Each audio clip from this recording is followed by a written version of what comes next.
Mga kapuso, wala na matabangan sa ospital ang 35 anyos nga negosyante nga ginkilala kay Arthur Casipe matapos 5 ka beses nga ginbuno sa abyan lang man sini nga si alias Jerome 42 anyos sa Barangay Guzman, Hesena, Mandurriao, Iloilo City.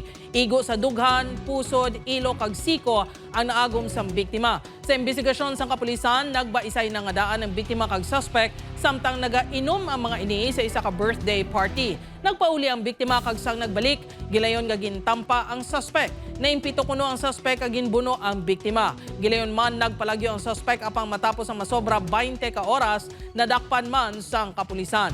Nagugat ang away sang duwa suno sa kapulisan sa pagpamilit sang biktima nga paubrahon ang suspect apang nagapamalibad ini bangod may ginpromisahan na ini nga ubrahan. Preso na ini karon kag natala na pasakaan sang kaso nga homicide. Mag-indesisyonan na kita. Ano giblang ka akid ya?